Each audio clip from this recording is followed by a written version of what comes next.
홍성구의 뉴스 브리핑. 안녕하십니까, 홍성구 기자입니다. 오늘 뉴스 브리핑 주요 단신부터 시작하겠습니다. 첫 번째 소식은 마리코파 카운티에서 나왔는데요. 애리조나주에서 캔버스, 그러니까 직접 방문 조사를 실시한 결과 비상한 결과가 나와서 아주 관심을 좀 끌고 있습니다. 2020년 마리코파 카운티 선거에서 캔버스잉을 한 결과 17만 3,104개의 투표용지가 실종 또는 유실됐고 9만 6,389개라는 유령 투표용지가 나왔다라는 이제 결과가 나왔습니다. 애리조나주에서 작년 대선에는 1,457표 차이로 바이든이 가까스로 이긴 곳인데 이런 곳에서 표 차이가 지금 상당히 많이 나온 것이어서 저희가 좀 주목이 됩니다. 더 게이트웨이 푼디잇.com에서는 이번 선거가 도둑 맞았다라는 것을 알았던 모든 사람들, 그리고 조롱당하거나 음모론자 취급을 받았던 모든 사람들이 이제는 정당성을 입증받았다라고 이야기했고요. 이번 조사 보고서로 인해서 애리조나주에서 선거 도용이 사실로 확인된 셈이다라고 보도했습니다. 자세한 내용은 브리핑에서 전해드리도록 하겠습니다.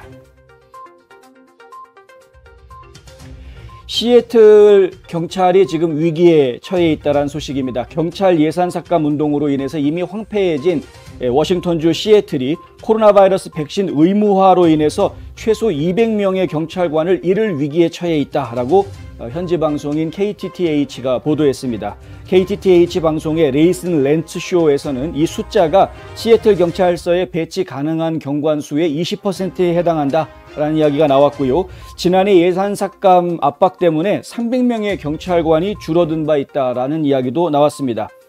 The Officer Down Memorial Page라는 곳에 따르면은 올해 132명의 경찰관들이 코로나 바이러스에 감염돼 사망했고 작년에는 총 241명이 사망해서 중국 공산당 바이러스, 이것이 지금 경찰관들의 사망의 주요 원인인 것으로 지금 지목되고 있는 그런 상황입니다.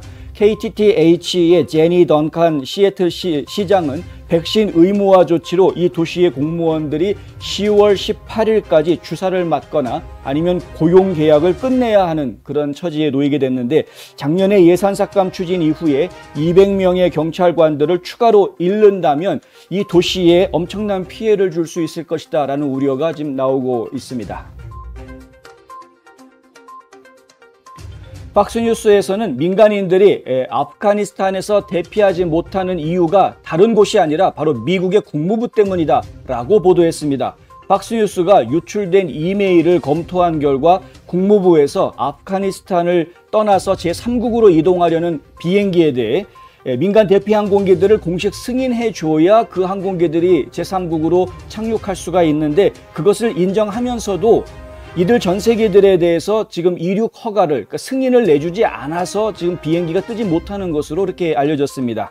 게다가 국무부는 미국 시민을 태운 비행기라고 하더라도 국방부 공군기지에는 착륙할 수 없다라고 이야기를 하고 있고요. 그리고 미국 관리들은 이 전세기 착륙으로 인한 보안 위협 가능성도 지금 이야기하고 있습니다. 그 전세기 안에 지금 어떤 사람들이 누가 탔는지 그 탄 사람들에 대한 신원 확인 같은 것들이 정확히 되지 않은 상태에서 무조건 승인해 줄 수 없다라는 입장입니다. 한편 지금 앤토니 블링컨 국무장관은 최근에 인터뷰를 통해서 국무부가 아니라 탈레반이 지금 이륙 허가를 안 해주고 있다라고 또 다른 말을 내놓았습니다. 상황이 좀 복잡하게 꼬여가고 있는 것인데 어찌됐든 지금 국민들은 국무부가 됐던 탈레반이 됐던 하루속히 이 대피 여객기들 무려 6대나 되는 항공편인데 이 비행기들이 빨리 이륙할 수 있게 되기를 바라고 있습니다. 도널드 트럼프 45대 대통령은 어제 성명을 통해서 민주당과 조 바이든 대통령의 지지자들이 그가 코로나19 팬데믹과 아프가니스탄 주둔 미군 철수를 잘못 처리한 것에 대해서 은폐 수법을 쓰고 있다라고 비난했습니다. 트럼프는 성명에서 왜 아무도 바이든 행정부가 종종 중국 바이러스라고 불리우는 코로나19에 대해서 하고 있는 끔찍한 일에 대해서 말하지 않느냐라고 질타하고 그들이 우리 역사상 가장 큰 곤혹스러움인 아프가니스탄에서의 무능한 철수를 위해 사용하고 있는 것과 같은 은폐 수법을 사용하고 있는가? 사망한 전사들, 인질들 그리고 850억 달러 상당 최고 수준의 군사 장비를 남겨두었던 그것 말이다 라고 지적했습니다. 우리나라에서 군사작전이 이렇게 부실하게 다뤄진 적은 없었다. 우리는 아무도 죽지 않고 존엄성, 명예, 성공 그리고 우리의 장비를 가지고 떠날 수 있었다. 하지만 우리는 그러지 못했다. 이게 성명서에 나온 이야기인데요. 결국에는 지금 이제 아프가니스탄 사태를 언론들이 커버업 해주고 있는, 비호해주고 있는 그런 은폐 수법을 똑같이 코로나 바이러스 핸들링에도 사용하고 있다라는 비판입니다. 지금 코로나 바이러스 같은 경우에는 델타 변종이 계속해서 퍼지고 있는 것이 문제가 되고 있는데 CDC에서는 9월 2일 현재 기준으로 해서 평균 신규 환자 수가 거의 16만 3천 명이다. 이렇게 이야기하고 있습니다. 이것은 지난 1월 말에 있었던 수치하고 거의 맞먹는 수치입니다. 이렇게 코로나 바이러스에 대한 대처를 잘못하고 있음에도 불구하고 언론과 기타 여론 조작을 통해서 이러한 그 코로나 바이러스 대체 부재 이런 것들을 지금 다 은폐하고 있다라고 트럼프 대통령이 지금 지적하고 나선 것입니다. 게빈 뉴섬 캘리포니아 주지사의 리콜 선거가 이제 일주일 앞으로 다가온 가운데 리콜이 성사될 경우 당선이 가장 유력한 것으로 점쳐지는 공화당 후보 바로 레리 엘더 후보인데요. 원용석의 진실 정치와 인터뷰를 가졌습니다. 그 인터뷰 내용에서 이 엘더 후보는 선거 조작에 대해서 매우 염려하고 있다. 이런 이야기를 했습니다. 현재 캘리포니아주가 가지고 있는 총체적인 문제점들을 하나하나 다 인터뷰상에서 공표화했고요. 그리고 이것들이 결국에는 다 뉴섬 주지사의 정책들이 실패한 결과다라고 질타했습니다. 그러면서 본인이 지금 주안점을 두려고 하는 것 중에 가장 중심에는 교육을 되살리는 것을 이야기하고 또 학부모들에게 이 교육의 선택권을 더 늘려주는 것들 이런 것들에 대한 이야기들을 지금 하고 있습니다. 또 오바마 전 대통령에 대한 실망감 그리고 인종 문제에 대한 본인의 생각 이런 것들을 또 아주 솔직하게 털어놓는 그런 시간을 가졌는데요. 이 이야기도 잠시 뒤에 다시 좀 자세히 말씀드리도록 하겠습니다.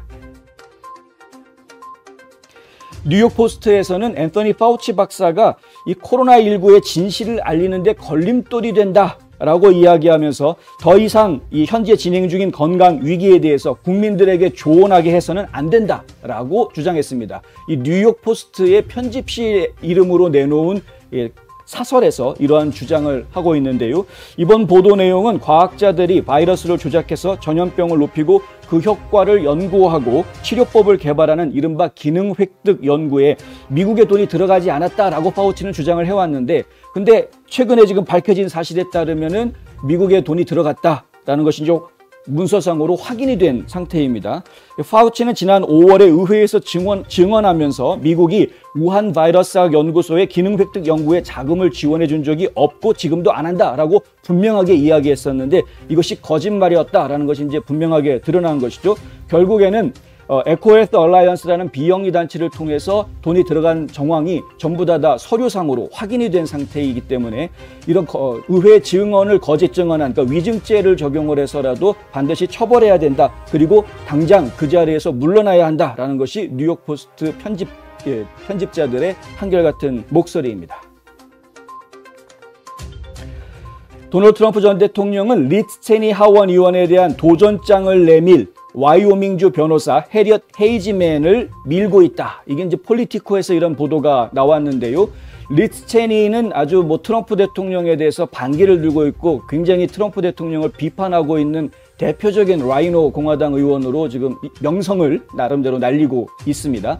지난 그 두 번째 탄핵에 찬성표를 던진 이후에 가장 공개적으로 트럼프 대통령을 비판해오고 있는 체니 의원 눈엣 가시인데요.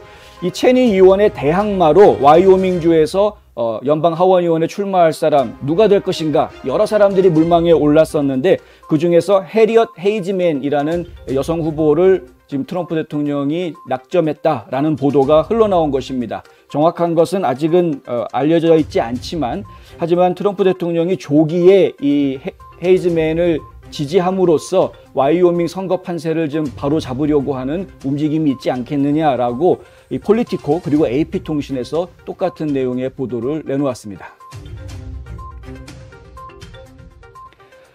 오늘 연방노동부의 고용 및 노동 이동조사에 따르면 6월에 1,020만 개였던 가용직 숫자가 한 달 동안에 1,090만 개로 증가했다. 한 달 사이에 70만 개 정도가 올라가게 된 것입니다.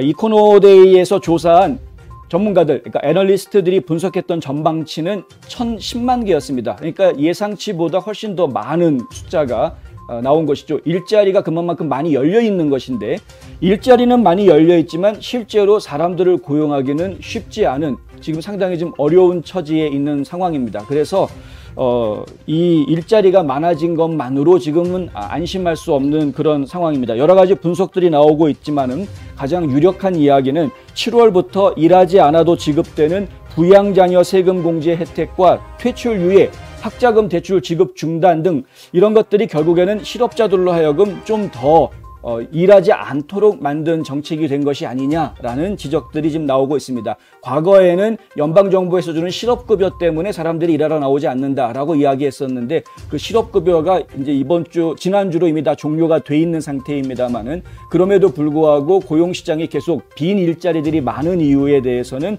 좀 전에 말씀드렸던 것 같이 이러한 여러 가지 이유들, 그러니까 부양자녀 세금 공제 혜택이라든가 퇴출 유예라든가 아니면 학자금 대출 지급 중단 같은 그런 여러 가지 지원책들이 결국에는 발목을 계속 잡고 있는 것 아니냐라는 지적이 나오고 있는 것입니다.